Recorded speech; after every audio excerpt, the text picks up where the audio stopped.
السلام علیکم ورحمۃ اللہ وبرکاتہ۔ الحمد للہ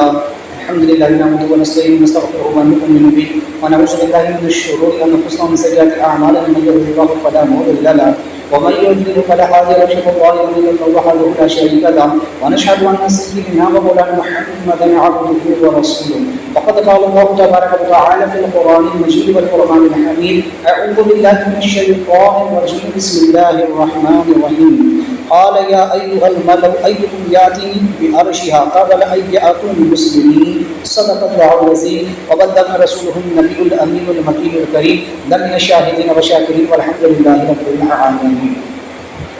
آئیے آغاز گفتگو سے قبل ہمارا اپنے کل جائے خلوص محبت کے ساتھ محمد خسرہ کی جانب اور حضور خانہ مدینہ کے تحت رحمت غریب ہوتے ہم موسیٰ جناب رحمت مجتبہ محمد مصطفیٰ علیہ تحیت و ثنا صلی اللہ تبارک و تعالی وسلم کی بارگاہ میں سبحان اللہ سلام ربنا پیغمبر اللہ صلی اللہ علیہ وسلم محمد معاد بن جوری والکلام وآلہ وصحبہ وبارک وسلم۔ ایک متوقع اللہ صلی اللہ علیہ وسلم محمد صلی اللہ علیہ وسلم جنہ بحج الاقوال والآباد وتقدیرنا بحج الحاجات وتطهرنا بحج الجنة سيئة وتغني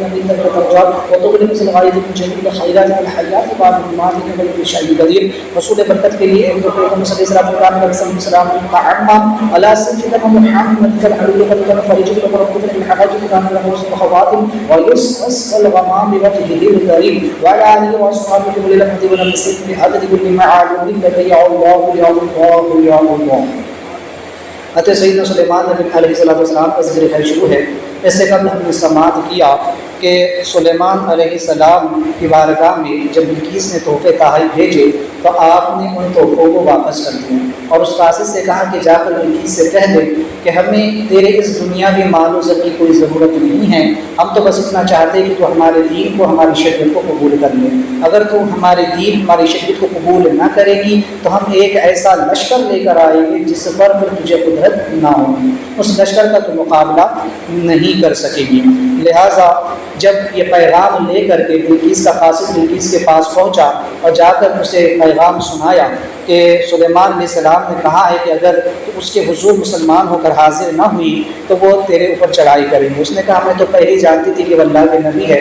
لہٰذا بلقیس نے حضرت سلیمان علیہ السلام کی طرف جانے کا ارادہ کیا۔ بلقیس نے چونکہ جب گھر سے نکلنا چاہتی تھی، اب چونکہ پہلی مرتبہ وہ کہیں باہر جا رہی تھی تو لہٰذا چونکہ اس کا جو تخت تھا جس تخت پر وہ بیٹھی تھی تخت بلقیس تو وہ بڑا قیمتی تھا اور بہت وسیع و عریض تھا، بہت بڑا تھا اور اس نے سونے چاندی اور بہت اس کو قیمتی جو تو جواہرات سے بنایا ہوا تھا۔ لہٰذا اس نے اس تخت کو اس کی حفاظت کے لیے 7 کمروں میں مکفل کر دیا۔ اس کے یہاں 7 کمرے بنے ہوئے تھے اور ان 7ویں کمرے میں اس کا وہ تخت رکھا ہوا تھا۔ ہر کمرے کے اوپر اس نے جو ہے تو تالا لگایا اور پہرے دار مقرر کر دیا۔ لہٰذا بڑی حفاظت کے ساتھ بڑی سیکورٹی کے ساتھ اس نے جو ہے تو اپنے تخت کو حفاظت سے رکھا اور اس کے بعد ایک لاہو لشکر کے ساتھ جو ہے تو وہ جانے لگے اور تمام چابیاں اس نے اپنی جیب میں رکھ لی، چونکہ جا رہی تھی اس پہ اس کو اعتماد چونکہ تھا نہیں تو اس نے وہ 7 دروازوں کو مکفل کر کے ان تالوں کی چابیاں اپنی جیب میں رکھ لی اور سلیمان علیہ السلام کی طرف روانہ ہوئی۔ چونکہ وہ اکیلی نہیں تھی، اس کے ساتھ پورا اس کا ایک لشکر تھا کہ اس کے ساتھ 12,000 جو ہے تو اس کے ماتحت بڑے بڑے بادشاہ تھے، جو علاقے کے بڑے بڑے بادشاہ تھے 12,000 اس کے ماتحت اس کے زیر فرمان تھے اور ہر بادشاہ کے ماتحت کئی ہزار رعایا تھے۔ ایک ایک بادشاہ کئی ہزار لوگوں پر جو ہے تو حکومت کیا کرتا تھا۔ یا سلیمان علیہ السلام آپ بھی بڑے باروق تھے، اللہ نے رعب اور دبدبہ عطا فرمایا۔ ایسا رعب تھا حضرت سلیمان علیہ السلام کا کہ جب تک آپ از خود کسی سے بات نہیں کرتے، کسی کی مجال نہیں ہوتی کہ وہ از خود آپ سے بات کرے، پہلے رہ کر کوئی آپ کے سامنے کلام نہیں کر سکتا تھا، جب آپ کسی سے کچھ پوچھتے تبھی وہ اس کا جواب دیتا تھا۔ لہٰذا ایک دن آپ اپنے تخت پر رونق افروز اپنے تخت پر براجمان تھے، بیٹھے ہوئے تھے کہ آپ نے دیکھا کئی دور میلوں تک ایک لمبی قطار انسانوں کی لگی ہوئی۔ تو آپ نے اپنے درباریوں سے پوچھا، اپنے مشیر و وزیروں سے پوچھا کہ یہ کون ہے؟ یہ کون لشکر آ رہا ہے، ہم پہ چڑھائی کرنے تو نہیں آ رہا ہے، کون لوگ ہیں؟ تو آپ کو بتایا گیا کہ یہ بلقیس ہے جو اپنے سرداروں کے ساتھ اور اپنی رعایا اپنی قوم کے با اثر و با رسوخ لوگوں کے ساتھ آ رہی ہے۔ اور ایک روایت میں یہ ہے کہ جب بلقیس ایک فرسخ کے میل پر رہے، یعنی کچھ ہی فاصلے پر رہے، چونکہ خبر تو آ چکی تھی سلیمان علیہ السلام کو کہ بلقیس نکل چکی ہے۔ اب چونکہ وہ زمانہ تو ایسا فاسٹ کا زمانہ نہیں تھا، وہ زمانہ ایروپلین کا نہیں تھا، وہ زمانہ ریل گاڑی کا نہیں تھا، حتیٰ کہ وہ زمانہ بس رکشہ وغیرہ کا بھی نہیں تھا۔ اس وقت یا تو پیدل سفر ہوتے تھے یا جانوروں پر انسان سواری کر کے سفر کیا کرتے تھے۔ تو چونکہ کئی مہینے لگ جایا کرتے تھے سفر کو طے کرنے، تو اب جب کہ بلقیس کئی مہینوں کا سفر، کئی دنوں کا سفر طے کر کے ایک فرسخ کے میل پر رہ گئی، یوں سمجھ لیجیے کہ کچھ کلومیٹر کے فاصلے پر رہ گئی، بہت قریب وہ پہنچ چکی تھی، اس نے ایک جگہ پڑاؤ کیا کہ اب صبح کو جو ہے تو ہم یہاں داخل ہو جائے، اگلے وقت جو ہے تو آرام کرنے کے بعد ہم سلیمان علیہ السلام کے ملک میں، ہم ان کے شہر میں داخل ہو جائیں۔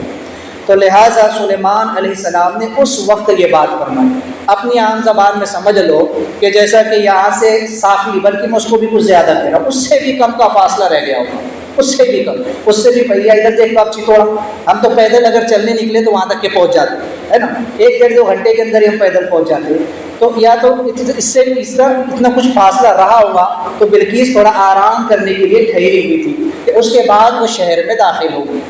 اب حضرت سلیمان علیہ السلام نے، اب جب بلقیس اتنے قریب ہے اور کتنے مہینوں کا سفر وہ طے کر کے آ رہی ہے، کہاں پر سلیمان علیہ السلام ملک شام میں ہے، اور بلقیس کا شہر کون سا ہے؟ بلقیس کا جو ہے ملک سبا ہے، وہاں پر اس نے اپنے 7 دروازوں کے اندر اپنے تختوں کو مکفل کر کے آئی ہوئی ہے، انہیں جو ہے تو 7 دروازوں میں، اور اس کو تالا لگا کر کے آئی ہے، چابیاں اس کے پاس موجود ہے۔ اب سلیمان علیہ السلام فرماتے ہیں، آپ نے فرمایا سلیمان علیہ السلام نے، قل یا ایھا الملأ، سلیمان علیہ السلام نے کہا کہ اے میرے درباری، اے میرے وزیروں، اے میرے مشیروں، اے میرے دربار میں رہنے والے حاضر باش لوگوں، ایکم یاتینی بعرشھا، تم میں سے کون ہے جو بلقیس کا تخت میرے پاس لے کر کے آئے؟ تم لوگوں میں سے کون ہے؟ چونکہ حضرت سلیمان علیہ السلام کے یہاں بڑے بڑے جین بھی موجود تھے، انسان بھی موجود تھے، جانور بھی موجود تھے، سبھی موجود تھے۔ آپ نے سب سے مخاطب ہو کر کہا کہ تم میں سے کون ہے کہ جو بلقیس کا عرش، اس کا جو ہے تو تخت میرے پاس لے کر کے آئے، قبل ان یاتونی، اس سے پہلے کہ وہ میرے پاس آئے، اس سے پہلے کہ بلقیس میرے پاس پہنچے، مسلمین، مسلمان ہو کر، اس سے پہلے کہ بلقیس مسلمان ہو کر میرے سامنے آئے، اس سے پہلے میں چاہتا ہوں کہ اس کا جو تخت ہے جو ملک سبا میں ہے، جو 7 دروازوں میں مکفل ہے، اس کے آنے سے پہلے میرے پاس کون ہے جو لے کر کے آئے۔ اب سوچیے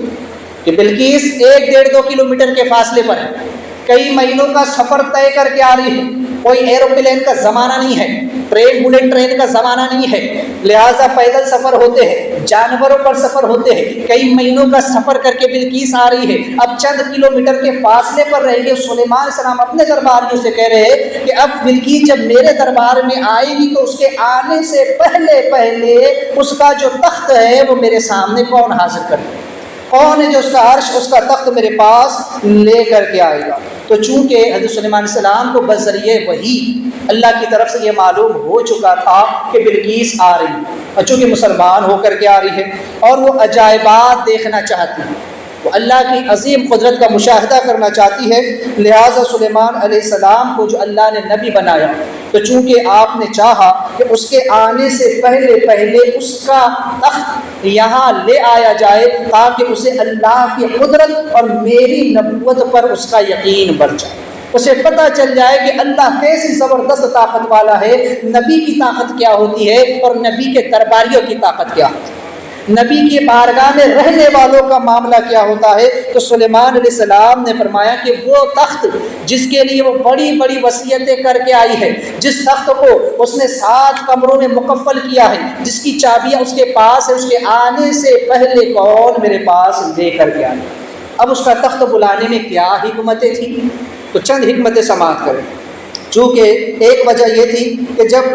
بلقیس آپ کے پاس آئے تو اس کا تخت اس کے آنے سے پہلے سلیمان علیہ السلام کی یہاں پہنچ جائے، جو 7 دروازوں میں بند ہے، جس پر پہرے دار مقرر ہے، بڑے عظیم پہرے داروں کو اس سپاہیوں کو اس نے مقرر کیا ہے تاکہ اسے اللہ کی قدرت کا پتہ چلے، نبی کی طاقت کا اور نبی کی ولیوں کی طاقت کا اسے اندازہ ہو جائے۔ دوسری وجہ یہ تھی کہ اس کی جو ہے تو عظمت جو ہے اس کی بادشاہی کی وسعت پر دلالت کرتی ہے، چونکہ ہر بادشاہ کی جو طاقت ہوتی ہے وہ اس کے اپنے تخت پر بھی ہوتی ہے، وہ جس تخت پر بیٹھتا ہے، تو لہٰذا جب اس کے آنے سے پہلے اس کا تخت یہاں آ جائے گا تو پتہ چل جائے گا کہ اس کی بادشاہت میں وسعت کتنی ہے، اس کی بادشاہت میں طاقت کتنی ہے۔ اور تیسری وجہ یہ تھی کہ کافروں کا مال حاصل کرنا جائز ہے، تو سلیمان علیہ السلام نے چاہا کہ چونکہ بھی وہ آ رہی ہے، ابھی اس نے کلمہ پڑھا نہیں ہے، تو جب تک کلمہ نہیں پڑھے گی، مسلمان نہیں ہوگی، تو اس سے پہلے اگر اس کا تخت بلا کر رکھ لیا جائے، اس پر قبضہ کر لیا جائے تو جائز ہوگا۔ اگر وہ مسلمان ہو گئی تو اس کے بعد پھر مسلمان کی چیز کو لینا جائز نہیں رہ جائے گا۔ اور ایک وجہ یہ بھی تھی کہ آپ اس کی ذہنی آزمائش کرنا چاہتے ہیں، آپ اس کی عقل کو پرکھنا چاہتے تھے، آپ یہ دیکھنا چاہتے تھے کہ بلقیس کتنی ہوشیار، بلقیس کتنی سمجھدار ہے، اس کے سوچنے کا مادہ اس میں کتنا ہے۔ اس لیے آپ نے فرمایا کہ اس کے تخت کو لانے کے بعد اس کی حیت کو بدل دیا جائے، اس کے تخت کو تھوڑا تبدیل کر دیا جائے، اس میں تھوڑا ہیر پھیر کر دیا جائے، تاکہ ہم دیکھیں کہ بلقیس اپنے تخت کو پہچانتی ہے یا ہو جاتی ہے ان لوگوں میں سے جو نہ سمجھ ہوتے۔ تو چونکہ اس کا تخت آپ نے بلوایا اور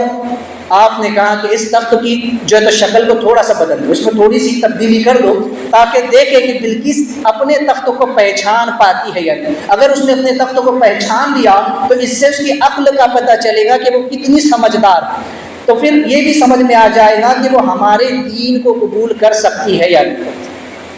کیونکہ اگر کسی بیوقوف انسان کے سامنے آپ دلیلیں پیش کرتے جائیں، کسی پاگل انسان کے سامنے آپ کتنی ہی باتیں رکھ دیں تو اس کی سمجھ میں کچھ نہیں آنے والا،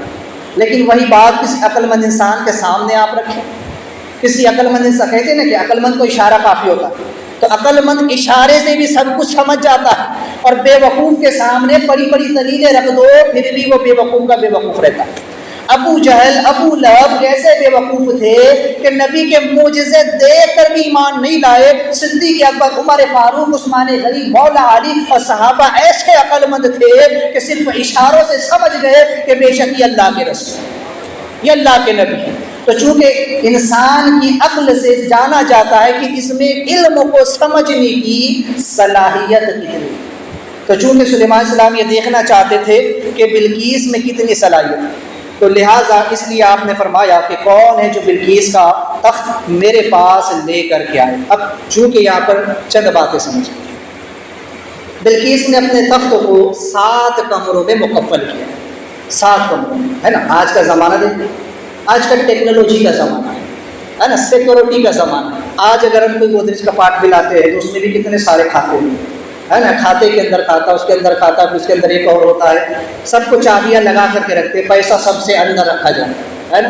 آج انسان کے پاس موبائل، ہم موبائل یوز کرتے ہیں، ہے نا، موبائل کی سیکورٹی ہوتی ہے نا، موبائل کا لاک الگ سے ہوتا ہے، موبائل کو آپ نے ان لاک کیا، موبائل کو آپ نے اوپن کیا تو اندر جتنے اپلیکیشنز ہوتے ہیں ان کے الگ سے لاک ہوتے ہیں، ہے نا۔ جیسے کہ آپ جتنی بھی اپلیکیشن یوز کرتے ہو سوشل میڈیا پر، چاہے وہ واٹس ایپ ہو، فیس بک ہو، چاہے انسٹاگرام ہو، چاہے یوٹیوب ہو، کوئی بھی اپلیکیشن ہو، اس پر الگ سے لاک لگا ہوا ہے۔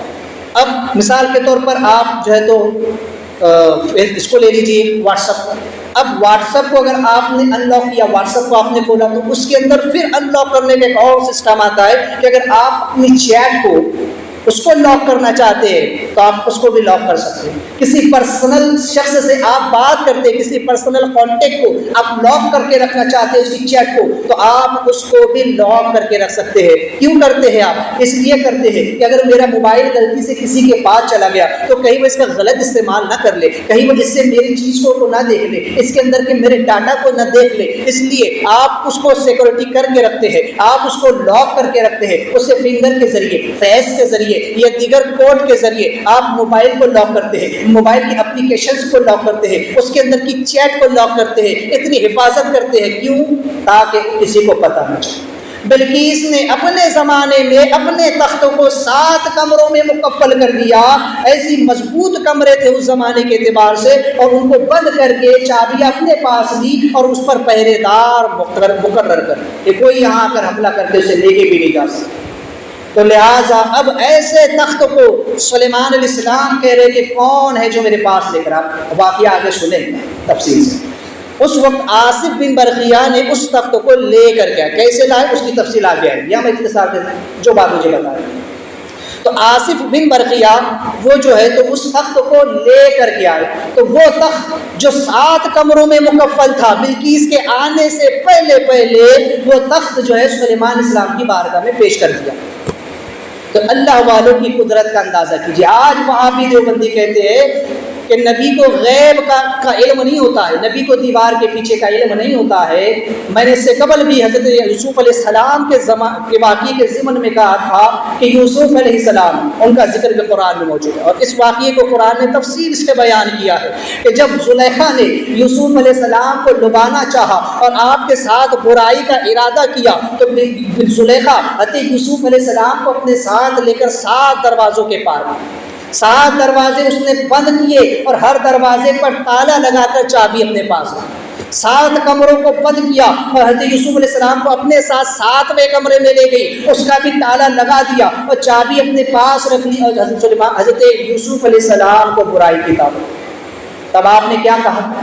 قال معاذ اللہ کی پناہ، جس برائی کی طرف تو مجھ کو بلاتی ہے، جس بے حیائی کی تو مجھ کو دعوت دیتی ہے، اس سے میں اللہ کی پناہ چاہتا ہوں۔ وہ عزیز مصر جس نے مجھے اپنے گھر میں پناہ دی، میں اس کی پیٹھ پیچھے اس کی خیانت نہیں کر سکتا، لہٰذا زلیخا آپ کی طرف بڑھی کہ آپ کو اپنے طرف کھینچے۔ تو اللہ اکبر، اللہ کے نبی کے پاس اس وقت خزانہ کیا تھا؟ نبوت کا سب سے بڑا خزانہ یوسف علیہ السلام کے پاس تھا۔ اس چادر نبوت پر داغ نہیں لگنی چاہیے، آپ کے پاس شرم و حیا کا خزانہ تھا، اس کو برباد نہیں ہونے دینا تھا۔ تو یوسف علیہ السلام اس خزانے کو بچانے کے لیے دروازے کی طرف گئے۔ پتہ ہے اب تدبیر دیکھو اور خدا پر بھروسہ دو۔ تدبیر کرنا انسان کا کام ہے، تقدیر بدلنا اللہ کا کام ہے۔ انسان کا کام ہے وہ اپنے آپ کو گناہوں سے بچائے، رب کا کام اس کو بچانا ہے۔ انسان کا کام بچنا ہے، رب کا کام بچانا ہے۔ اگر ہم پہلے ارادہ کر لے کہ نہیں یہ کام مجھ کو کرنا ہے، یہ گناہ کرنا ہے، یہ فلم دیکھنی ہے، آج یوٹیوب پر یہ دیکھنا ہے، جو کام کرنا ہے، انسان جب پہلی من بنا لیتا ہے تو پھر ویسا ہی معاملہ ہوتا ہے۔ لیکن انسان اگر پہلے ہی اپنے آپ کو کر لی، یوسف علیہ السلام مضبوط تھے اپنی جگہ پر، یہ برائی مجھ کو نہیں کرنی ہے، پتہ ہے کہ پھر زلیخا نے 7 دروازوں کے پار مجھ کو رکھا ہے اور ہر دروازے پر اس نے تالا لگایا ہے اور اس کی چابیاں اس کے پاس ہے جو وہ آسانی سے دے گی بھی نہیں۔ آپ نے کہا تدبیر کرنا میرا کام ہے۔ اللہ پر بھروسہ کر کے آپ دروازے کی طرف دوڑے تو رب تعالیٰ نے کرم فرمایا، ہر تالا کھلتا گیا، دروازہ کھلتا گیا، اور اسی طرح 7 تالے کھلے، 7 دروازے کھلے، اور جب 7ویں دروازے پر پہنچے تو زلیخا کا شوہر عزیز مصر وہاں موجود۔ بہرحال جو واقعہ ہوا سو ہوا۔ بتانے کا مقصد یہ ہے کہ اللہ والے کس طرح سے اپنے آپ کو گناہوں سے بچائے۔ انہوں نے تدبیر کی، اللہ نے جو تو تقدیر کی، دروازے اپنے آپ کھلتے چلے۔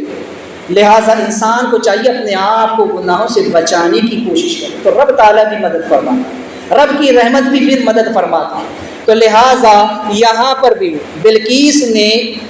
7 دروازوں کے اندر اپنے تخت کو چھپا کر رکھا، حفاظت کے ساتھ رکھا کہ کوئی چرا کر نہ لے جائے، کوئی اس پر حملہ نہ کرے، لہٰذا کوئی اس کو نقصان نہ پہنچائے۔ لیکن آصف بن برقیہ اس کو فوراً لے کر گیا۔ لوگ کہتے ہیں نا کہ نبی کو پیٹھ پیچھے کی خبر نہیں ہوتی، نبی کو دیوار کے پیچھے کا علم نہیں ہوتا۔ اسماعیل دہلوی وہابیوں کا سب سے بڑا موقع، اس نے اپنی کتاب تقویۃ الایمان میں لکھا کہ معاذ اللہ نبی کو دیوار کے پیچھے کا علم نہیں۔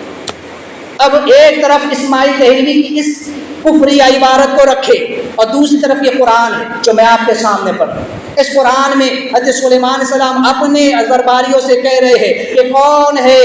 جو اس کے تخت کو میرے پاس لے کر کے آئے گا۔ گویا سلیمان علیہ السلام نے اپنا عقیدہ ظاہر کر دیا، آپ نے بتا دیا کہ بلقیس کا ملک یہاں سے الگ ملک ہے، دیوار کے پیچھے کی بات تو بڑی دور کی ہے، ایک شہر کی بات تو بڑی دور کی ہے، یہ ملک شام ہے، وہ ملک سبا ہے، دو ملکوں کے درمیان کتنا عظیم فاصلہ ہے۔ پھر اس نے 7 مکف دروازوں میں اس تخت کو قید کیا ہے، بند کر کے آئی ہے، لہٰذا آپ نے فرمایا کون ہے جو اس تخت کو لے کر آئے گا؟ گویا سلیمان السلام نے اپنا عقیدہ ظاہر کر دیا کہ اللہ اپنے نبیوں کو، اپنے ولیوں کو ایسی طاقت عطا فرماتا ہے کہ وہ دور چھپی ہوئی چیزوں کو دیکھ بھی لیتے ہیں اور جب چاہتے ہیں لے کر بھی آ جاتے ہیں۔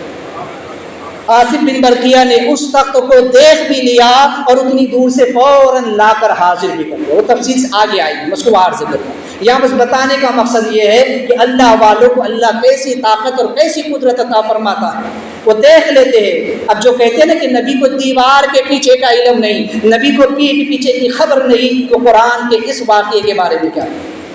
لگائے حکم حضرت سلیمان علیہ السلام پر، لگائے حکم آصف بن برقیہ پر کہ معاذ اللہ انہوں نے شرک کیا، کفر کیا؟ ہرگز نہیں، وہ تو مومن تھے۔ حضرت سلیمان علیہ السلام تو اللہ کے نبی ہے، آصف بن برقیہ اللہ کے ولی ہے۔ تو جب انہوں نے اپنا عقیدہ ظاہر کر دیا اور اس عمل سے بھی، اپنے قول سے بھی اور اپنے فعل سے، تو اللہ والوں کی طاقت کا اندازہ ہم نہیں لگا سکتے۔ بات آئی ہے تو ایک بات میں آپ کے سامنے رکھتا ہوں۔ لوگ کہتے ہیں نا کہ نبیوں ولیوں کو کوئی خبر نہیں، وہ نہیں جانتے کس کے معاملات اور کس کے حالات کیا ہیں۔ اب دیکھیے، بلقیس کا تخت 7 دروازوں کے پار، اور آصف بن برقیہ کہاں ہے؟ سلیمان علیہ السلام کی مجلس میں ملک شام، اور بلقیس کا تخت ملک سبا میں 7 دروازوں کے اندر قید، لیکن پھر بھی آپ اس تخت کو لے کر کے آ گئے۔ اب ایک ولی کی طاقت کا اندازہ کیجیے، ایک انسان اگر کسی ولی کے سامنے پہنچ جائے اور وہ ولی اگر اس کی طرف توجہ کر دے، نظر کر دے، تو اس کے حالات کو وہ جان لے، خبر ہو جاتی ہے۔ اب دیکھیں ہمارے جسم پر لباس، یہ ایک دیوار، اس کے پیچھے ہمارا جسم ہے۔ بہت سے لوگ ہوتے ہیں جن کے جسم پر بال ہوتے ہیں، وہ ایک دیوار، اس بال کے پیچھے انسان کی کھال ہے، انسان کا چمڑا ہے، وہ ایک دیوار، اس چمڑے کے پیچھے ایک پرت ہے، وہ ایک دیوار، اس کے پیچھے گوشت ہے، وہ ایک دیوار، اس گوشت کے پیچھے ہڈیاں ہے جسے ہم سینہ کہتے ہیں، سینے کا پنجرا کہتے ہیں، وہ ایک دیوار،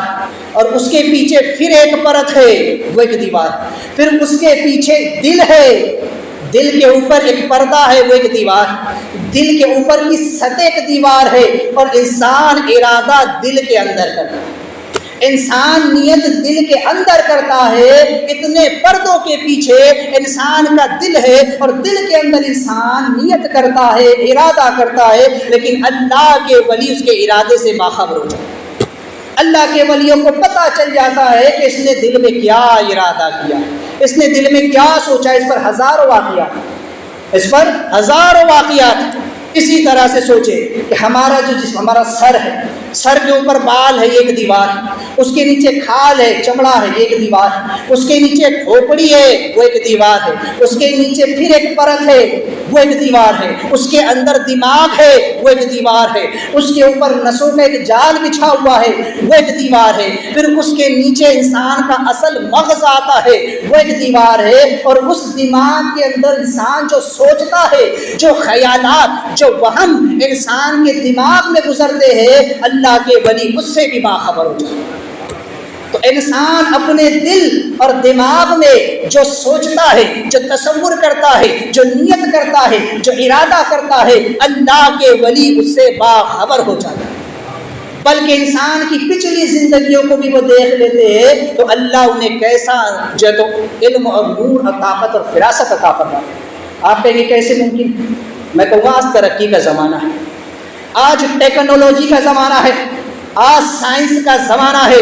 آج انسان کے جسم کو اگر کبھی جو ہے تو اس کا ایکس رے کیا جائے، انسان کے جسم کو اگر سی ٹی اسکین کی مشین میں ڈال دیا جائے تو پورے جسم کا سی ٹی اسکین ہو جائے۔ اس کے دماغ کا سٹی اسکین ہو جاتا ہے، دماغ کے اندر کون سی نس کے اندر خون جم گیا ہے، کہاں پر نس بلاک ہو گئی ہے، اس کو بھی دیکھ لیا جاتا ہے۔ حتیٰ کہ مشینوں کے ذریعے انسان کے دل کا ایکس رے بھی کیا جاتا ہے، انسان کے دل کا فوٹو نکالا جاتا ہے، انسان کے دل کے اندر کون سی نس چوک اپ ہو چکی ہے، کون سی نس بلاک ہو چکی ہے، وہ تک دیکھ لیا جاتا ہے۔ تو جب انسان کی بنائی ہوئی مشین کا یہ عالم ہے کہ وہ انسان کے دل تک کو دیکھ لیتی ہے، اس کی نسوں تک کو دیکھ لیتی ہے، تو اللہ تبارک و تعالی جس نے اپنے نبیوں اور اپنے ولیوں کو نور عطا فرمایا ہے، جس کے بارے میں اللہ کے رسول علیہ السلام فرماتے ہیں اتقوا فراست المؤمنین فانه ينظر بنور اللہ، ڈرو مومن کی فراست سے، بے شک اللہ کے نور سے دیکھتا۔ تو پھر کیا خیال ہے، انسان کی بنائی ہوئی ٹیکنالوجی انسان کے جسم کے اندر کی ایک ایک نس کو، ایک ایک رگ کو بتا دیتی ہے، تو اللہ تبارک و تعالی جو عظیم قدرتوں والا ہے، تبارک الذی جو بڑی شان والا ہے، بڑی برکت والا ہے، جو سبحان الذی ہے، جو ملک، جو مالک الملک ہے، جو خلاق کائنات ہے، جس نے انسان کو پیدا فرمایا ہے، وہ انسان کی رگ رگ سے واقف ہے، وہ رگ جو نحن اقرب الیہ من حبل الورید، جو انسان کی شے رگ سے زیادہ قریب ہے، جو انسان کے ذرے ذرے پرزے پرزے کو جانتا ہے، جس نے انسان کو پیدا کیا، اسی کو موت دے گا اور پھر اسے دوبارہ اسی زمین سے اسی مٹی کے ساتھ پیدا فرمائے گا۔ تو وہ رب جب کسی کو نور عطا فرماتا ہے، کسی کی آنکھوں میں اپنا نور دیتا ہے، تو وہ بندہ رب کے نور سے سب کچھ دیکھ لیتا ہے۔ تو بہرحال کیونکہ بلقیس نے اب ارادہ جب کر لیا کہ سلیمان علیہ السلام کی بارگاہ میں حاضر ہونا، وہ اپنے گزشتہ احوال پر نادم ہو کر سلیمان علیہ السلام کی طرف روانہ ہوا اور اپنے ملک و مال کو اس نے ترک کر دیا، جیسا کہ عشاقان خدا کہا، چونکہ سب چھوڑ کر آ رہے ہیں، اپنا پورا مال و اسباب، اپنے تمام ہیرے جواہر، تمام چیزیں، اپنی سلطنت تک کو، اپنے تخت کو چھوڑ کر کے سلیمان علیہ السلام کی طرف آ رہے ہیں۔ تو سلیمان علیہ السلام بھی اس کے حالات سے باخبر۔ دیکھو اللہ والے کیسے باکرامت ہوتے ہیں، اللہ والوں کو کیسے اللہ خبر دے دیتا ہے نا۔ بلقیس نادم ہو کر مسلمان ہونے کے لیے سلیمان علیہ السلام کی یہاں آ رہی ہے، تو اللہ تعالیٰ نے سلیمان علیہ السلام کو آگاہ کیا، آپ اس کے حالات سے، اس کے دل پر واقف ہو گئے، آپ کو اس کے دل کی کیفیت کا پتہ چل گیا کہ بلقیس سب کچھ چھوڑ کر میرے پاس آ تو رہی ہے، لیکن ایک فکر بلقیس کو ستا ہے، ایک چیز ہے جو بلقیس کو پریشان کر رہی ہے، ایک خیال ہے جو بلقیس کے دل و دماغ میں ابھر رہا ہے۔ وہ خیال یہ ہے کہ اس کے عرش کا کیا ہوگا، اس کے تخت کا کیا ہوگا، وہ تخت جس کو وہ بہت زیادہ چاہتی ہے، جسے لانا، جس کی لمبائی اور چوڑائی بہت بڑی ہے، جسے اپنے ساتھ کہیں لایا اور لے جایا نہیں سکتا ہے، جس کو ایک ہی جگہ پر رکھ دیا گیا ہے۔ بلقیس اس تخت کے لیے پریشان ہو رہی ہے کہ کاش اس کا تخت اس کے ساتھ ہوتا، اس کی جان اس کے تخت میں لگی ہوئی ہے، اس کے خیالات اس کے تخت کی طرف لگے ہوئے ہیں، لہٰذا بلقیس پریشان۔ تو سلیمان علیہ السلام اس کے اس حال پر آگاہ ہو گئے، تو لہٰذا آپ جانتے تھے کہ جب وہ ایمان قبول کر لے گی تو اس کے دل سے یہ تخت کی محبت بھی نکل جائے۔ ابھی تو وہ اپنی سلطنت چھوڑ کر آ رہی ہے، ابھی تو اپنے مال و اسباب کو چھوڑ کر آ رہی ہے، لیکن پھر بھی ایک چیز تخت کی اسے ستا رہی ہے۔ لیکن جب یہ کلمہ پڑھ لے گی صدق کے دل سے، تو اس کے دل سے تخت کی محبت بھی نکل جائے گی، اس کے دل سے تخت کی محبت بھی نکل جائے گی، اور صدق کے دل سے یہ سب کچھ قربان کرنے کے لیے تیار بھی ہو جائے گی۔ یہی ایک ولی کا کام ہوتا ہے کہ اپنے مرید پر اس کی توجہ ہو، کہ مرید جب پیر کی بارگاہ میں جاتا ہے تو اسے خبر ہو جاتی ہے کہ مرید کس ارادے سے آ رہا ہے، مرید کس مقصد سے آ رہا ہے، تو اس کی تدبیر کیا کی جائے۔ بہرحال میں اس کی تفصیل کی طرف جاؤں ورنہ پھر بات اور دور نکل جائے۔ تو چونکہ سلیمان علیہ السلام نے جب دیکھا کہ وہ پریشان ہے اپنے تخت کو لے کر کے، تو چونکہ سلیمان علیہ السلام نے حکم دیا کہ بلقیس کے آنے سے پہلے پہلے اس کا تخت لیا، تاکہ میں اسے اپنے سامنے پریشانی کی حالت میں نہ دیکھوں، کیونکہ جب وہ میرے پاس آئے گی اور اگر وہ پریشان ہوں گی اور میں اس کے سامنے کوئی بات رکھوں گا تو پھر اس بات کا سمجھنا یا اسے قبول کرنا اس کے لیے دشوار ہو جائے گا، ہے نا۔ جب انسان ٹینشن میں ہو، پریشانی میں ہو، اور آپ اس کے سامنے کوئی بات رکھے، کوئی اچھا مدعا بھی رکھے، تو اس کی توجہ نہیں رہے گی، وہ پریشان رہے گا اسی مسئلے کو لے کر کے جو اس کے ساتھ ہوا۔ تو سلیمان السلام نے چاہا کہ پہلے اس کا تخت اس کے سامنے لا دیا جائے، پھر اس کے بعد اس کے سامنے اپنے دین کی تبلیغ کی جائے، اس کے بعد اس سے کلمہ پڑھوایا جائے تاکہ بلقیس کو کوئی پریشانی لاحق نہ ہو۔ جب اپنے تخت کو حفاظت کے ساتھ دیکھ لے گی اور اس کا تخت اس کے پاس ہوگا، اس کی پریشانی دور ہو جائے گی، جیسے کہ بچوں کا حال ہوتا ہے نا کہ جب کوئی چیز ان کے پاس نہیں تو کس طرح سے وہ پریشان ہوتے ہیں، روتے ہیں، پریشان کرتے ہیں بڑوں۔ تو اسی طرح انسان کا دل بچے کی مانند ہوتا ہے نا، کہتے ہیں کہ عمر 55 کی بھی ہو تو دل 55 کا ہی رہتا ہے۔ تو بلقیس آخر انسان ہے، اس کا دل بار بار اسی کی طرف تھا، تو آپ نے چاہا کہ اس کا تخت اس کے آنے سے پہلے لے کر آیا جائے تاکہ جب اپنے تخت کو دیکھے گی اس کے دل میں دل آ جائے گا، اور پھر جب میں اس کو جو ہے تو اپنی دعوت دوں گا، دین کی طرف اس کو بلاؤں گا، اپنی شریعت کی طرف، تو وہ آسانی سے اس کو قبول کرے گا۔ اب یہاں ایک بات سمجھیں، کہتے سلیمان علیہ السلام نے ایسا اس لیے کیا تاکہ بلقیس، دیکھیے بلقیس آ رہی نادم ہو کر ہے نا سلیمان السلام کی بات، تو سلیمان السلام نے اس کی پریشانی کو بھاپ لیا، جان لیا، اور اس کی پریشانی کو دور کرنے کی تدبیر بھی کر دی تاکہ جب بلقیس آئے تو اس کا تخت اس کے سامنے ہو اور وہ آسانی سے کلمہ پڑھے۔ اب اتنی بات کو ذہن میں، اب آ جائیے امام عالی مقام سید الشہداء امام حسین رضی اللہ تبارک تعالیٰ کی بات۔ امام حسین رضی اللہ تبارک تعالیٰ جی کی نسبت سے اس مہینے کو ہم یاد کرتے ہیں محرم، جس میں آپ کی شہادت کا عظیم واقعہ رونما۔ حضرت امام علی مقام رضی اللہ تبارک تعالیٰ عنہ نے جب یزید کی بیعت سے انکار کر دیا تو یزید آپ کا دشمن ہے۔ اگر آپ یزید کی بیعت کر لیتے تو یقیناً یزید آپ کو کئی لاکھوں کا نذرانہ پیش کرتا، آپ کے قدموں میں دولت کا انبار لگا دیتا، آپ کو عظیم مرتبے دنیا کی عطا کرتا، آپ کو سرداری دے دیتا، مکہ کا گورنر بنا دیتا۔ لیکن امام علی مقام رضی اللہ تبارک و تعالی عنہ نے اس کے طرف سے ملنے والے ان تحفے تحائف اور اس دنیاوی زر اور دنیاوی پیسہ اور ملنے والے ان جھوٹے مرتبوں کو ٹھکر مارا، مجھے نہیں چاہیے، بلکہ وہ شہر عزیز جو آپ کو بہت زیادہ محبوب ہے، مکہ شریف بھی آپ سے چھوٹا، اپنے نانا جان کا مبارک شہر بلد جس کے بارے میں قرآن نے کہا لا اقسم بہذا البلد، اب محبوب آپ کے شہر کی قسم انت حل بہذا البلد، اس لیے کہ آپ کے شہر میں جلوہ فرمائے۔ وہ مدینہ جسے امام حسین بڑی محبت کرتے ہیں، جہاں ان کے نانا جان کا روضہ مبارکہ ہے، اس کو چھوڑنا کوئی معمولی بات نہیں۔ ہم اپنا گھر چھوڑ کر کہیں جاتے ہیں تو ہم کتنے پریشان ہوتے ہیں، اگر چند دنوں کے لیے بھی ہم کہیں باہر چلے جائیں ہمارا دل ہمارے گھر بار میں لگا ہوتا ہے، ہمارے اہل و عیال میں لگا ہوتا ہے، غربت میں ہو اگر ہم رہتا ہے دل وطن میں، سمجھو ہمیں وہی دل ہو جہاں ہمارا، ارے ڈاکٹر اقبال نے کہا۔ تو انسان کا دل وہی ہوتا ہے جہاں اس کا گھر بار ہوتا ہے، جہاں اس کے اہل و عیال ہوتے ہیں، جہاں اس کا بچپن گزرا، جہاں اس کی جوانی گزری، جہاں اس کی زندگی کے اکثر ایام گزرے ہیں۔ امام حسین رضی اللہ تبارک و تعالیٰ یہ سب کچھ چھوڑ رہے ہیں، کس لیے چھوڑ رہے ہیں؟ وہ خدا کی طرف جا رہے ہیں، وہ خدا کے دین کو بچانے کے لیے جا رہے ہیں۔ مصطفیٰ جان رحمت صلی اللہ علیہ وسلم کے دین پر اب بہت بڑا حملہ ہونے والا ہے۔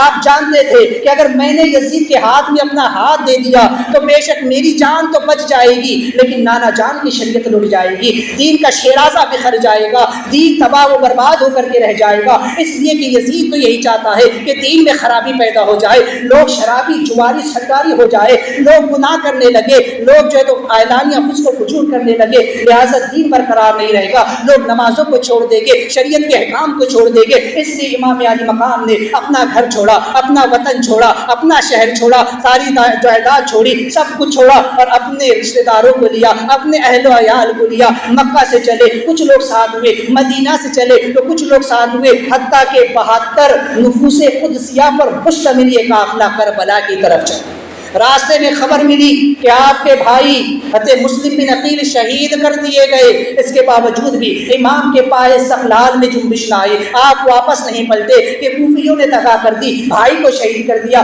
نہ جانے میرے ساتھ کیا سلوک کریں گے۔ پھر بھی امام علی مقام ہے کہ آگے بڑھ رہے ہیں، کیوں؟ کیونکہ نانا جان کے دین کو بچانا ہے، شریعت کو بچانا ہے، جان دے کر دین بچانا ہے۔ اس لیے امام علی مقام نے سب کچھ چھوڑا اور وہ خدا کی طرف جا رہے ہیں، کیونکہ پتہ ہے بچپن سے یہ واقعہ مشہور ہے، بچپن سے یہ بات مشہور ہے کہ امام حسین دین کے لیے اپنا سب کچھ قربان کریں گے، امام حسین کو کربلا میں شہید کیا جائے گا۔ اچھا صحابہ کرام بھی اس بات کو جانتے تھے، تو چونکہ امام علی مقام رضی اللہ تعالیٰ جب خدا کے لیے اور خدا کے دین کے لیے، مصطفیٰ کی شریعت کے لیے سب کچھ چھوڑ کر کربلا میں آئے، سب چھوڑ کر کربلا میں آئے، یہاں تک کہ 3 دن تک بھوکا پیاسا رکھ کر کے جب امام علی مقام کے ساتھیوں کو انہی کی نظر کے سامنے شہید کیا گیا، جس کی نگاہوں کے سامنے اس کے اپنے بیٹے، بھائیوں، بھتیجے، بھانجوں کے لاشیں پڑی ہوں، اپنے رشتہ دار اور اپنے دیگر احباب اور ساتھیوں اور دوستوں کی لاشیں جس کے سامنے پڑے ہو، جس کے سامنے انہیں شہید کیا گیا ہو، جس کے سامنے اس کے جوان بیٹے کو شہید کیا گیا، جس کی گود میں اس کے ننھے بچے کو شہید کیا گیا، اس انسان کے دل پر کیا گزری ہوگی کہ امام حسین انسان نہ تھے، بے شک انسان تھے، دل ان کے پاس بھی تھا، چیزیں انہیں بھی پریشان کر رہی تھی۔ امام علی مقام رضی اللہ تبارک و تعالیٰ نے کے بارے میں سوچے کہ جب کربلا کے میدان میں اتنا بڑا واقعہ رونما ہوا، ہمارے گھر میں ایک میت ہو جاتی ہے تو روتے روتے ہم بے حال ہو جاتے ہیں، ہمیں سنبھالنے والے سنبھالتے ہیں، پھر بھی ہمارے آنسو نہیں تھمتے ہیں۔ جس امام کے سامنے اس کے تمام رشتہ داروں کے لاشیں پڑے ہو، اور اب جب وہ شخص تنہا رہ گیا اور جب وہ خیمے کے اندر آتے ہیں تو آسودہ حال، اپنی آشفتہ حال اہل مستورات کو دیکھتے ہیں، آپ کی بیوی بھی ہے، آپ کی بہن بھی ہے، آپ کی بیٹیاں بھی ہے، دیگر خواتین بھی ہے، ان کی طرف توجہ ہوتی ہے۔ ایک طرف بیمار زین العابدین بھی ہے جن میں بستر سے اٹھنے کی طاقت نہیں ہے، ایک طرف اب امام کے دل میں خیال گزرتا ہے کہ میرے بعد اہل خیمہ کا کیا ہوگا، جب مجھے شہید کر دیا جائے گا تو میرے بعد نہ جانے دشمن میرے گھر کی مستورات کے ساتھ کیا سلوک کریں گے، ہماری عورتوں کے ساتھ کیا سلوک کیا جائے گا، امام زین العابدین کے ساتھ کیا سلوک کیا جائے گا۔ ایک طرف یہ چیز پریشان کر رہی ہے، ایک طرف اہل خانہ کا جو ہے تو خیال گزر رہا ہے، لیکن دوسری طرف شوق شہادت ہے جو نیزے پہ چڑھ کر آواز دے رہا ہے، ایک طرف شہادت ہے جو امام علی مقام کا دامن کھینچ رہی ہے۔ امام علی مقام نے فوراً فیصلہ کیا، مجھے تو کربلا کے میدان میں جانا ہے، مجھے تو دین کو بچانا ہے، میں نے اپنے گھر بار کو خدا کے سپرد کرنا ہے۔ امام علی مقام اپنی صندوق کے پاس پہنچے، صندوق کو کھولا، مصری قبا سے بے تن فرمائی، نانا جان کا ماما سر پہ رکھا، اور سیدنا علی اپنے بابا جان مولا علی کی تلوار ذوالفقاری اپنے گلے میں حمائل کی، اور حضرت حمزہ کا نیزہ اپنے ہاتھوں میں سنبھالا، ایک ہاتھ میں ڈھال لی، اور جب آپ دلدل کی پشت پر سوار ہوئے، ایک مرتبہ آخری مرتبہ بس آپ نے اپنے اہل خیمہ کو دیکھا اور فی امان اللہ کہا کہ میں نے تمہیں خدا کے سپرد کیا، میں جاتا ہوں دین بچانے کے لیے۔ اور جب امام علی مقام جو ہے تو دین بچانے کے لیے کربلا کے میدان میں آئے تو تاریخ بتاتی ہے کتنے ہی کوفیوں کو فی نار جہنم کرنے کے بعد جب یزیدیوں نے چاروں طرف سے گھیرا، ایک وقت کئی تیر آپ کے جسم پر چھوڑے گئے اور کتنی ہی تلواروں کے زخم لگے، کتنے ہی نیزے آپ کے اوپر چڑھے، ایک بدبخت نے ایسا تیر مارا کہ جو آپ کی پیشانی میں جا کر کے لگا، وہ مقدس پیشانی جسے رسول کائنات صلی اللہ علیہ وسلم بارہا چوما کرتے تھے، اس پیشانی پر تیر لگا، آپ نے اسے نکالا، خون کا فوارہ نکلا، اور امام علی مقام نے اپنا سر مبارک جب آپ گھوڑے کی پشت سے زمین پر تشریف لائے، اپنا سر انور فوراً سجدے میں رکھ دیا اور کہا مولا اب میری اس قربانی کو بھی قبول فرما۔ اب سوچے وہاں بلقیس اپنا سب کچھ چھوڑ کر نبی کی بارگاہ میں آئی تو نبی نے اس کا کتنا خیال کیا کہ بلقیس کو جو چیز پریشان کر رہی ہے اسے اس کے سامنے حاضر کر دیا، اسے بتا دیا کہ تیرا تخت محفوظ ہے، تیرے سامنے ہے، کلمہ پڑھنے میں دیری مت کر۔ یہاں اب سوچئے کہ امام حسین رضی اللہ تبارک و تعالیٰ جب سب کچھ چھوڑ کر کربلا کے میدان میں آئے ہیں، خدا کے دین کو بچانے آئے ہیں، خدا کی بارگاہ میں آئے ہیں، تو پھر خدا نے کیسا اکرام فرمایا ہوگا، خدا نے کیسا کرم فرمایا ہوگا۔ یقیناً جنت امام حسین کے سامنے لا کر رکھ دی، جنت امام حسین کے سامنے لا کر رکھ دی گئی، کہا حسین جنت میں اپنا بھی مقام دیکھ لے، اپنے تمام شہیدوں کا بھی مقام دیکھ لے، اور اپنے اہل خانہ کا بھی مقام دیکھ لے، تاکہ پریشان مت ہونا، بے فکر ہو کر ہماری بارگاہ میں آنا، تیرے بعد ان کی حفاظت کا ذمہ بھی ہم لیتے ہیں۔ امام علی مقام، اور میں یوں ہی نہیں کہہ رہا ہوں، اللہ کے رسول صلی اللہ علیہ وسلم فرماتے ہیں جب کسی شخص کو شہید کیا جاتا ہے، جب کوئی انسان اللہ کی راہ میں قتل کیا جاتا ہے، اس کے خون کا پہلا قطرہ زمین پر گرنے سے پہلے اللہ اس کی بخشش فرماتا ہے اور اسے جنت میں اس کا گھر دکھا دیتا ہے۔ جب عام شہید کا معاملہ ہے، جب عام انسان کا معاملہ یہ ہے کہ اس کا خون کا قطرہ پہلے گرنے سے پہلے اللہ جنت میں اس کا مقام دکھا دیتا ہے، تو یہ تو شہید اعظم ہے، یہ تو جنتی نوجوانوں کے سردار ہے، یہ تو وہ ہے جن کے بارے میں حضور نے فرمایا کہ حسین مجھ سے ہے، میں حسین سے ہوں، جن کے بارے میں حضور نے فرمایا الحسن والحسین شباب اہل الجنہ، کہ حسن حسین جنتی نوجوانوں کے سردار، جن کے لیے جنت سے لباس اتارا گیا، جن کے لیے جنت سے کھانا بھیجا گیا، جن کے جبریل جھولا جھلانے کے لیے آئے، جب خود ان کی شہادت کی بات آئی تو اللہ نے جنت اٹھا کر حسین کے سامنے رکھا۔ حسین اپنا بھی مقام دیکھ لے، اپنے شہیدوں کا بھی مقام دیکھ لے، اور اپنے بعد آنے والے اہل خانہ کا بھی مقام لے۔ تو یہ کرم رب کی طرف سے ہوتا ہے۔ تو لہٰذا یہ پیغام ہے کہ انسان جب اپنا سب کچھ خدا کے لیے چھوڑ دے تو اللہ کی رحمت کیسے مدد فرماتی ہے، اللہ کی رحمت اس کی کیسے دستگیری فرماتی ہے۔ آج ہمارا یقین ڈھلمل والا ہے، ہمیں یقین نہیں رہا، ہم تو نماز کے لیے بھی سوچتے ہیں ارے یار نماز کو جاؤں گا تو میرا گراہ بھاگ جائے گا، نماز کے لیے جاؤں گا تو میری آج کی روزی چلی جائے گی، نماز کے لیے جاؤں گا تو آج کی میری نوکری چلی جائے گی، نماز کے لیے جاؤں گا تو میرا پیشنٹ چلا جائے گا، نماز کے لیے جاؤں گا تو میرا فلاں معاملہ چھوٹ جائے گا۔ ہم صرف اپنے ایک پیشنٹ کے لیے، ایک مریض کے لیے، اپنے ایک گراہک کے لیے، اپنے ایک کھیت کے لیے، اپنے ایک ملے کے لیے، آج میرا ملہ کٹ رہا، مجھے نہیں جانا نماز پڑھنے، آج میرے کھیت کی کھیتی کر رہی ہے۔ بہت سارے انسان کے ہر کسی کے معاملات ہوتے ہیں، ہر کوئی سوچتا ہے، اس کے لیے ہم نمازوں کو چھوڑ دیتے ہیں تو اسی لیے برکتیں ختم ہو چکی۔ لیکن جب انسان نماز کے لیے اس کو چھوڑ دے، نماز کے لیے گراہک چھوڑ دے، نماز کے لیے پیشنٹ چھوڑ دے، نماز کے لیے کھیتی چھوڑ دے، نماز کے لیے باغ چھوڑ دے، نماز کے لیے سب کچھ چھوڑ دے، میں نے رب کی بارگاہ میں جانا، مجھے خدا کے حضور حاضر ہونا ہے، تو یقین جانو خدا روزیوں میں ایسی برکتیں عطا فرمائے گا کہ تم وہم و گمان بھی نہیں کر سکتے۔ یہ پیغام ملتا ہے یہاں سے، یہی پیغام بلقیس کے واقعے سے کہ بلقیس سب کچھ چھوڑ کر آئی تو اللہ کے نبی نے کیسی دستگیری فرمائی، امام حسین سب کچھ چھوڑ کر آئے تو اللہ نے کیسی دستگیری فرمائی۔ یہ پیغام ہے ہمارے لیے کہ ہم سے آج ہماری جان نہیں مانگی جا رہی، کیا ہمارے پاس نماز کے لیے وقت نہیں، ہم نماز کے لیے سب کچھ چھوڑ کر نہیں آ سکتے؟ تو لہٰذا اگر چھوڑ کر آؤ گے تو خدا کی رحمتیں بہت وسیع، پھر رب تعالیٰ کیسی مدد فرمائے گا، وہم و گمان بھی۔ بہرحال تو یہاں پر تعویلات نجمیہ میں ایک نقطہ عرض کیا گیا کہ جب سلیمان علیہ السلام نے دیکھا کہ ان کی امت میں بعض اہل کرامت ہے، اسی لیے آپ نے چاہا کہ ان کی کرامت کا ظہور ہو تاکہ منکرین کو معلوم ہو کہ انبیاء علیہ السلام کی امتوں میں صاحبان کرامت ہوا کرتے ہیں۔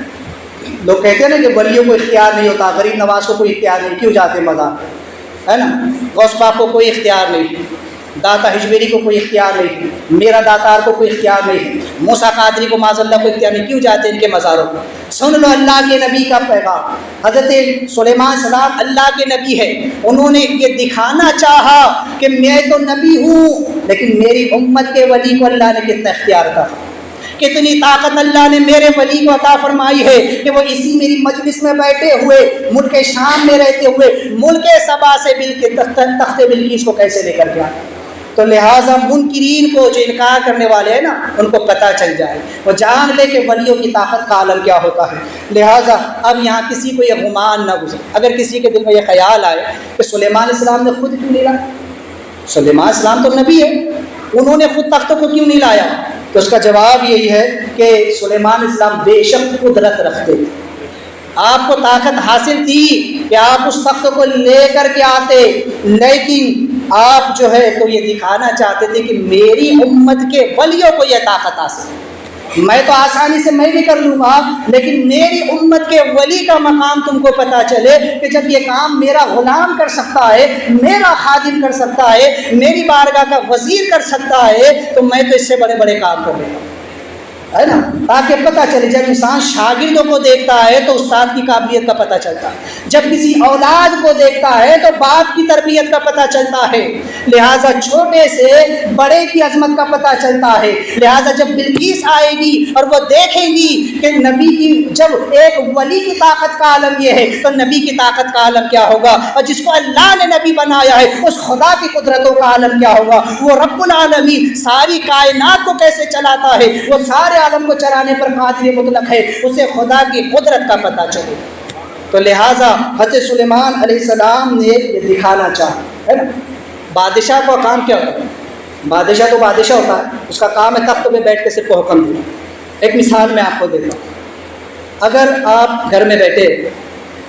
قریب میں پانی کا مٹکا ہے، آپ چاہے تو خود جا کر پانی پی سکتے ہے، آپ کو طاقت، آپ اٹھ کر جائے پانی پی لیجیے، کوئی آپ کو روکنے والا نہیں، آپ کو پوری طاقت ہے۔ لیکن آپ اپنے بیٹے سے کہتے ہیں، اپنی بیوی سے یا اپنے گھر میں کسی اور سے آپ کہتے ہیں کہ ایک گلاس پانی لا کر کے پیا، تو کیا آپ کی طاقت نہیں ہے؟ کیا آپ اٹھ کر نہیں جا سکتے؟ جا سکتے ہیں، لیکن آپ اپنے بیٹے سے کہہ رہے ہیں، یا اپنی بیٹی سے کہہ رہے ہیں، یا اپنے چھوٹے بہن بھائی سے کہہ رہے ہیں، یا اپنی بیوی سے آپ کہہ رہے ہیں، کسی سے اگر آپ کہہ رہے ہیں کہ پانی لا کر پلا دو، تو اس سے یہ ثابت نہیں ہوتا کہ آپ خود جا کر نہیں پی سکتے، ہے نا؟ تو بادشاہ ہوتا ہے، وہ خود جا کر ہر کام نہیں کرتا، وہ حکم دیتا ہے نا؟ ہمارے ملک کے پرائم منسٹر اگر انہوں نے کوئی جو تو سویدھا لاگو کر دی کہ بھائی آج یہ ہے نا، میں نے کہا جیسا کہ اور پچھلے ہفتے میں نے کہا 1500 والا معاملہ چلا ہے عورتوں کے لیے خاطر، تو کیا پرائم منسٹر گھر گھر آ کر کے دے گا سب کو؟ اس کے لیے ایک لنک لگا دی گئی،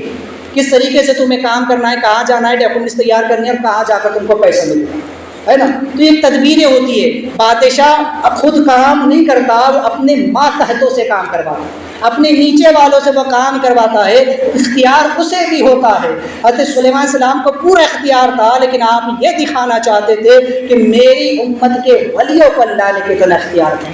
کتنی طاقت اور قدرت اللہ نے عطا فرمائی ہے۔ لہٰذا حضرت شیخ داؤد قصری رحمۃ اللہ تعالی نے فرمایا کہ خواری کو عادات ہے نا، وہ معاملات جو خرق عادات، جو بظاہر جو ناممکن ہو، ناممکن کو ممکن کرنا اقطاب و خلفاء سے بہت کم صادر ہے۔ جو بڑے بڑے مرتبے کے کتب ہے، اقطاب ہے، افدال ہے، خلفاء راشدین ہے، ان سے بہت کم ہوا، البتہ ان کے وزراء اور خلفاء سے زیادہ، ہے نا؟ جو بڑے مرتبے والے اولیاء کرام ہیں ان سے تو بہت کم کرامتوں کا ظہور ہوا، البتہ جو ان کے وزیر ہے، جو ان کے خلیفہ ہے، ان سے زیادہ کرامتوں کا صدور ہوا، اس لیے کہ وہ خود قیام عبودیت تامہ اور فخر کلی میں مشغول ہوتے ہیں، اور وہ خود اپنے لیے تصرف نہیں کرتے۔ یعنی جو بڑے بلند مراتب کے اولیاء ہوتے ہیں وہ ایک کاموں میں نہیں پڑتے، ان کو تو عبادت سے فرصت نہیں، البتہ جو ان کے خلفاء وزراء ہوتے ہیں وہ حالات کو دیکھتے ہوئے ایسی کرامتیں دکھا دیا کرتے ہیں۔ لہٰذا ان اقطاب اور بڑے مرتبے والے لوگوں کی ان کی بڑی کرامت یہی ہوتی ہے کہ انہیں جہلا یعنی جاہلوں کی صحبت سے دور رکھا جاتا ہے، اور انہیں علماء اور صلحاء کی صحبتوں سے نوازا جاتا ہے، اور اس طرح ان کے احکام کو ہلکا، ان کے جو تو کاموں کو ہلکا کیا جاتا ہے، اور ان کے احکام اور ان کے اقوال کو امت میں نافذ کیا جاتا ہے۔ اب میں سمجھتا ہوں آپ کی بات نہیں سمجھی، میں آپ کو مثال سے سمجھاؤں۔ اب مثال کے طور پر سرکار غریب نواز، سرکار غوث پاک، ہے نا؟ ہم ان کی کرامتیں کتنی سنتے ہیں، کئی کرامتیں ہم نے غوث پاک کی سنی، کئی کرامتیں ہم نے غریب نواز کی سنی، کئی کرامتیں میرا داتار کی سنی، کئی کرامتیں ہم نے جو تو داتا علی ہجویری کی سنی، کئی کرامتیں ہم نے حضرت مخدوم جہانگیر اشرف سنانی کی سنی، کئی اولیاء کرام کی ہم کرامتیں سن چکے، لیکن صحابہ کی کرامتیں اتنی سنی ہم نے کثرت سے، کیوں؟ ان سے اتنی کرامتوں کا ظہور کیوں نہیں ہوا جتنا غوث پاک سے ہوا، جتنا غریب نواز سے ہوا؟ اس لیے کہ صحابہ کرام اس مقام پر فائز تھے جہاں وہ عبادت میں ہمہ وقت مشغول ہے، چونکہ وہ زمانہ رسول کائنات صلی اللہ علیہ وسلم سے زیادہ قریب تھا۔ حضور علیہ السلام نے فرمایا سب سے بہتر زمانہ میرا زمانہ، پھر میرے بعد کا، پھر میرے بعد، اور پھر میرے بعد۔ تو جو حضور سے جتنا قریب تھا وہ اتنا زیادہ محفوظ تھا، اور اسے ضرورت نہیں پڑتی تھی دکھانے کی، وہ تو عبادت میں مشغول۔ جیسے جیسے زمانہ دور ہوتا گیا، لوگوں کے اندر حسد، بغض اور برائیاں آتی گئی، برائی کا مادہ بڑھتا گیا، لوگوں کے ایمان میں ضعف پیدا ہونے لگا، لوگوں کے ایمان میں کمزوریاں پیدا ہونے لگی، تو اولیاء اللہ نے اپنی کرامتوں کے ذریعے ان کو جو ہے اسلام سے جوڑا، ان کو اپنی کرامتوں سے اسلام سے جوڑا۔ غریب نواز کا زمانہ ہندوستان میں آیا ہے نا، اب آج کل بہت سارے مسلمان کہتے ہیں اب ولی کرامت کیوں نہیں دکھاتے، ہے نا؟ اس مقام پر ایک بزرگ نے بڑی اچھی بات کی کہ کرامت ان کو نہیں دکھائی جاتی، کرامت ان کو دکھائی جاتی، سمجھے صاحب؟ یعنی جو مسلمان ہے ان کو کرامتیں نہیں دکھائی جاتی، جو چوٹی والے ہیں، جو غیر مسلم ہیں، کرامتیں ان کو دکھائی جاتی ہے، اس لیے کہ ان کو کلمہ پڑھا کر مسلمان بننا۔ حضرت سلیمان علیہ السلام نے یہ کرامت، یہ معجزہ اس لیے دکھایا تھا کہ بلقیس کافرہ تھی، جب وہ آئے گی اور تخت دیکھیں گی تو کلمہ پڑھ کر مسلمان ہو جائے گی۔ غریب نواز ہندوستان میں آئے تو یہاں کفار ہی کفار تھے، سب چوٹی دھوتی لوٹی والے تھے، غریب نواز نے انہیں کرامت دکھائی کہ پورے انا ساگر کو ایک کٹورے میں سمو دیا اور دکھا دیا کہ اللہ نے ایسی قدرت عطا فرمائی۔ جے پال جوگی کو آپ نے جو اپنی جوتیاں اس کے سر پر مار مار مار کر نیچے گرایا اور دکھا دیا اللہ نے یہ طاقت اور قدرت مجھ کو عطا فرمائی. یہی سبب تھا کہ لوگ جب کرامتیں دیکھتے تو فوراً کلمہ پڑھ کر مسلمان ہوتے چلے. تو کرامتیں انہیں دکھائی جاتی ہے، کلمہ پڑھنے والوں سے تو عبادت کرائی جاتی ہے، انہیں تو نمازیں دکھائی جاتی ہے، انہیں تو ریاضتیں دکھائی جاتی ہے. ارے تم نے کلمہ پڑھا ہے، تم غریب نواز کی نمازوں کو دیکھو. تم مسلمان ہو، تم ان کے روزوں کو دیکھو. تم مسلمان ہو، ان کے اخلاق حسنہ کو دیکھو. تم مسلمان ہو، ان کی سیرت کو دیکھو. تم مسلمان ہو، ان کی کرامت اگر دیکھنا ہے تو سب سے بڑی کرامت شریعت پر استقامت کو دیکھو، یہ ان کی سب سے بڑی کرامت ہے. ارے جو غیر مسلم ہوتا ہے اسے دکھانا ہے، اس لیے کہ مسلمان کا نام ہی یہی ہے کہ وہ بن دیکھے ایمان لے. مسلمان تو وہی ہے جو بن دیکھے کلمہ پڑھے، جو بن دیکھے ایمان لائے، جو ایمان بالغیب رکھے. لہذا کرامت اسے نہیں دکھائی جاتی جو کافر ہے، جو مشرک ہے، جو مرتد ہے، جو بے دین ہے، اسے دکھایا جاتا ہے تاکہ وہ دیکھے کہ واقعی میں اللہ نے جب ولیوں کو یہ طاقت عطا فرمائی تو خود خدا کی طاقت کا عالم کیا ہوگا. پھر وہ باطل خداؤں کو چھوڑ کر خدا کی طرف آتا ہے کہ بے شک جس رب نے اپنے بندے کو طاقت دی ہے وہ رب زبردست قدرتوں والا ہے، وہ زبردست طاقت والا ہے، اس سے لڑنا ہمارے بس کی بات نہیں ہے. بے شک اب اس کا کلمہ پڑھ کر ہمیں مسلمان ہو جانا. تو یہ مقصد ہوتا ہے. لوگ کہتے ہیں کربلا کے میدان میں امام حسین نے کرامت نہیں دکھائی. غریب نواز کی کرامتیں تو ہے، غوث پاک کی کرامتیں تو ہے، صحابہ کی نہیں. کیوں؟ اب دیکھیے امام علی مقام امام حسین نے بھی کربلا میں کرامت دکھائی. میں صرف 3 کرامتوں کا ذکر کروں. جب جنگ شروع ہونے والی تھی 10 محرم کا دن، صبح کا وقت ہو چکا تھا، جنگ ہونے والی تھی، تو امام علی مقام امام حسین رضی اللہ تعالیٰ نے اپنے خیمے کے آس پاس آگ جلا دی ہے نا، تاکہ دشمن پیچھے سے حملہ نہ کرے، کیونکہ یزیدی تھے، لا اعتبار ہے نا، بے وفا تھے، کدھر سے بھی حملہ کر سکتے تھے. تو آپ نے چاہا کہ خیمے کے ارد گرد آگ جلا دی جائے تاکہ وہ پیچھے سے آ کر حملہ نہ کرے. تو ایک بدبخت نے کہا کہ اے حسین تو نے وہاں کی آگ سے پہلے یہاں آگ جلا دی. یعنی جہنم کی آگ سے پہلے تو نے دنیا ہی کی آگ جلا دی. امام حسین کو یہ بات بڑی ناگوار ہوئی. آپ نے فرمایا کہ اللہ اسے دنیا کے عذاب میں بھی مبتلا کر، اسے جہنم کی عذاب تو عذاب، اسے دنیا کی آگ کا مزہ چکا. ابھی امام کے ہاتھ نیچے نہیں آئے تھے کہ وہ شخص جس گھوڑے پر بیٹھا ہوا تھا اس کے گھوڑے کا پاؤں ایک گڑھے میں گیا اور اس کا گھوڑا نیچے لپکا، یہ گھوڑے سے گرا اور گھوڑا لے کر بھاگا اور اسی آگ میں لے جا کر اس کو ڈال دیا، وہ جل کر کے گیا. ایک بدبخت نے کہا کہ حسین دیکھ دریائے فرات سامنے، لیکن تجھے اور تیرے ساتھیوں کو ایک بوند پانی نہیں ملے گا، ہم تجھے آج پیاسا قتل کریں گے. لہٰذا امام علی مقام رضی اللہ تبارک تعالیٰ عنہ نے کہا کہ اللہ اسے پیاسا مار، اسے پیاسا مار. اتنا کہنا تھا کہ اس کا گھوڑا بھاگا اور وہ اپنے گھوڑے کو پکڑنے کے لیے اس کے پیچھے بھاگا. بھاگتے بھاگتے جب تھک گیا، ہانپنے لگا تو اسے پانی کی پیاس لگی. وہ آتش کرنے لگا، ہائے پیاس ہائے پیاس. اس کے ساتھی اس کو پانی پلانے لگے لیکن ایک قطرہ پانی کا اس کے حلق سے نیچے نہیں اترا اور وہ پیاسا تڑپ تڑپ کر کے مر. ایک بدبخت نے امام حسین سے کہا کربلا کے میدان میں، اے حسین تجھے پیغمبر خدا سے کیا نسبت؟ اللہ اکبر. اتنا کہنا تھا کہ امام حسین کو یہ بات بڑی ناگوار ہوئی.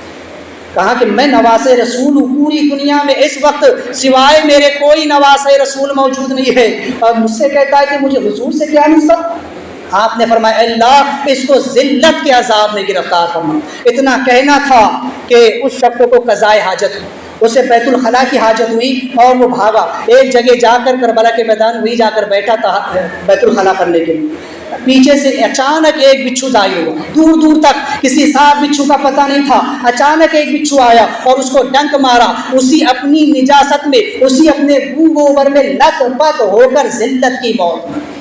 تو امام نے بتا دیا کہ کوفیوں اب بھی دیکھ لو، اللہ نے مجھے ایسا مستجاب الدعوات بنایا ہے کہ اگر میں یہیں کھڑا ہو کر بد دعا کر دوں تو سارے کے سارے یزیدی زمین میں دھسا دیے جائیں.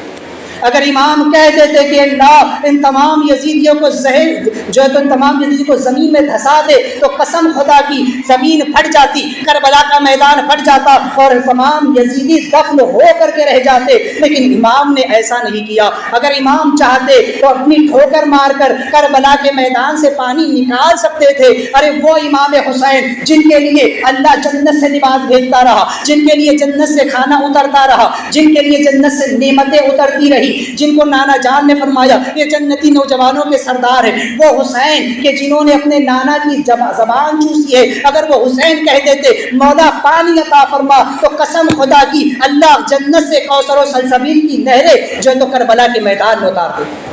لیکن امام نے ایسا نہیں کیا۔ کیوں؟ امام نے صبر کیا۔ امت کو پیغام دینا تھا، امت کو یہ بتانا تھا کہ میرے بعد بھی یزیدی آتے رہیں گے، لیکن تمہیں میری طرح عمل کرنا، کیونکہ امام حسین جانتے تھے ہر انسان میری طرح مستجاب الدعوات نہیں ہوگا، ہر انسان میری طرح خدا کی بارگاہ میں ایسا مقام اور مرتبہ نہیں رکھے گا، لیکن اتنا تو وہ کر سکے گا کہ دین کے لیے لڑے گا۔ اس لیے امام نے وہاں وہ کرامت نہیں دکھائی بلکہ صبر کیا اور امتحان دیا، اس لیے کہ جب امتحان ہوتا ہے تو پھر امتحان میں چیٹنگ نہیں کی جائے،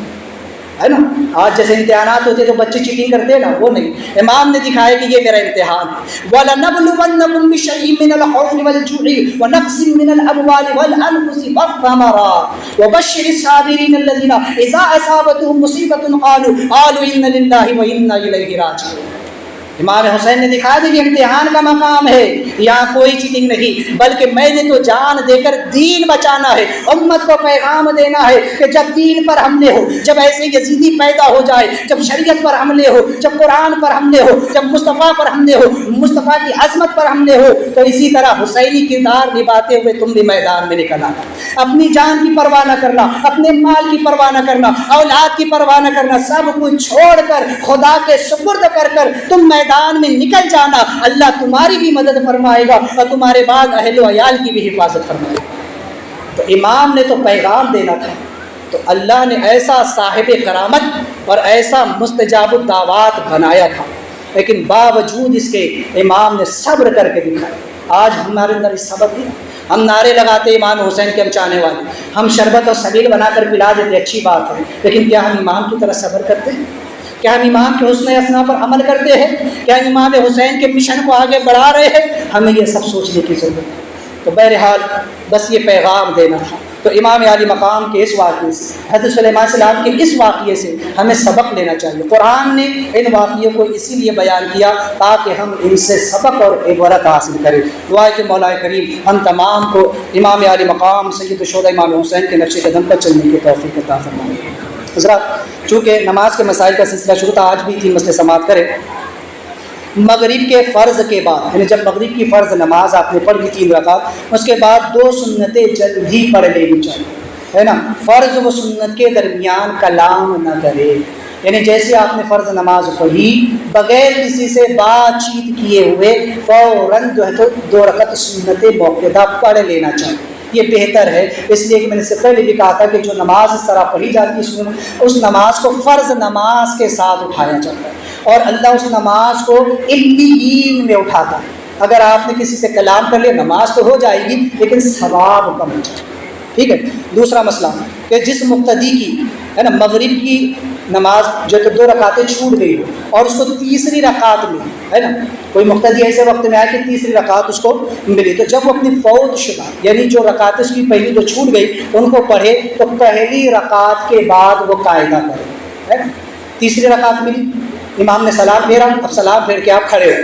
تو آپ پہلی رکعت پڑھیں گے، ہے نا، تو اس میں تعوذ و تسمیہ بھی پڑھیں گے، قرأت بھی کریں گے، سورہ فاتحہ، اس کے بعد سورت پڑھیں گے، پھر اس کے بعد رکوع و سجدہ کر کے آپ بیٹھ جائیں،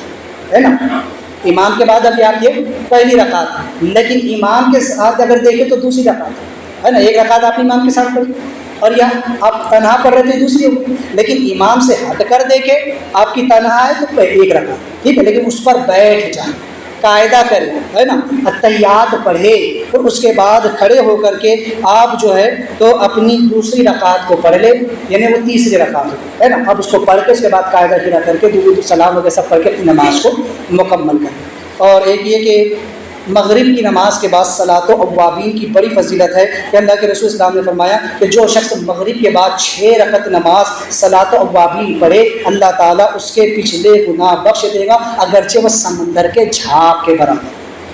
ہے نا۔ تو جس کو توفیق ہو وہ ان نمازوں کی پابندی کرے۔ اللہ تبارک و تعالیٰ ہم تمام کو عمل خیر کی توفیق عطا فرمائے۔ دوران گفتگو غلطی توبہ کرتا ہوں، استغفر اللہ ربی من کل ذنب و اتوب الیہ، لا الہ الا اللہ محمد رسول اللہ۔